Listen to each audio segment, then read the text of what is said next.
So, hello guys, good morning. So, ngayong umaga guys, magpaayos tayo ng ating motor. Binili natin na tensioner guys is tensioner ng CRF 250. So, sabi ng mga mechanics, matibay daw to guys. Ito ang gamitin para palitan ang tensioner ng CBR 150R. So, okay, let's go guys.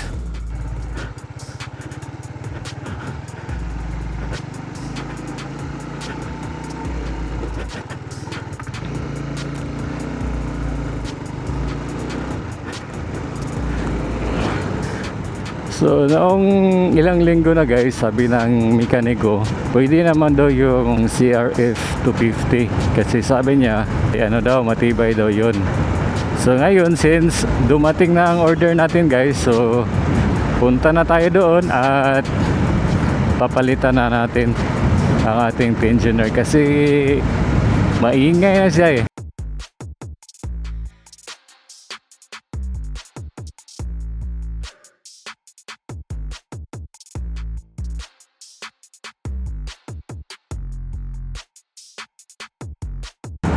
So ito ang view natin guys dito sa Mahayag, no? Ang lapad ng rice field guys, oh. Wow. Wow na wow talaga guys. Wow na wow talaga ang view. So ito ang ganap natin ngayon guys. Punta tayo ng Honda Des Mulabi at ipaayos natin ang tensioner ng ating motor. Napaka sinag ng araw. Ayan guys, ang ginagamit pala natin ngayon is Indy 16. So magkakaroon tayo ng review nito soon, but for now ito lang muna guys. So tingnan natin kung magpi-fit ba ang tensioner ng Honda CRF 250. Pero ito naman yung ano guys, sabi ng mekaniko the other week.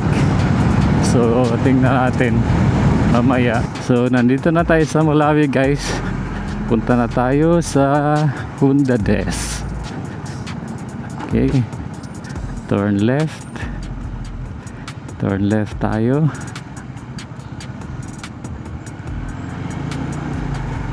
Then overtake like that.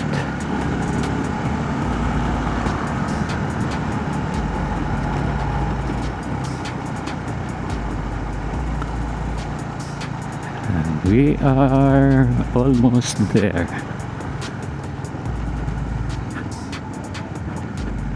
So nandito na tayo guys sa Mulabi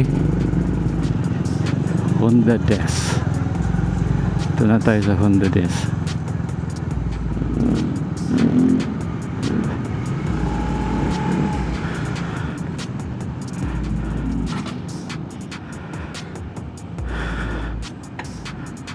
Ayan.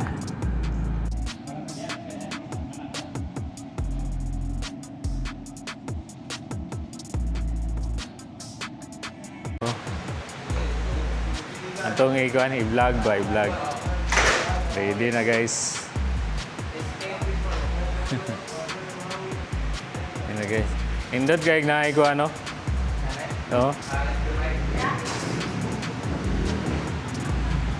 Ganito ang kapalit o ginani?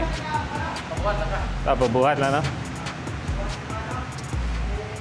So, pailista rog tensioner guys. Ano si Kuya Mechanic na bigay, oh.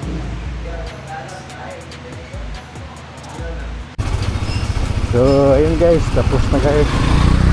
So kondisyon na ulit ang motor natin guys. Wala nang ingay. So ayos na.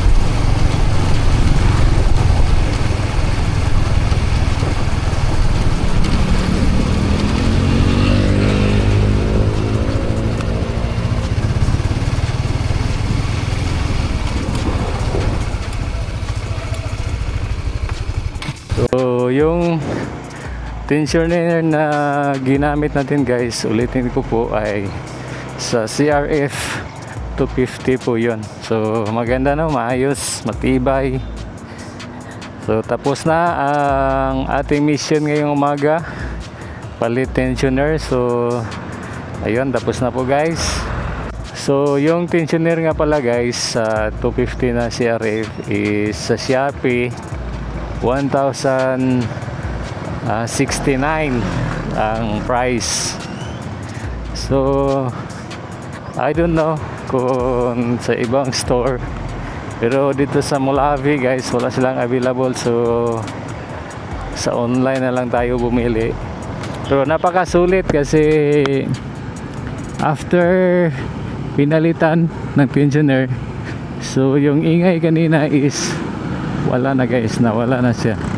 So ayun, just comment down below if you have some questions, and I am willing to answer all of your queries.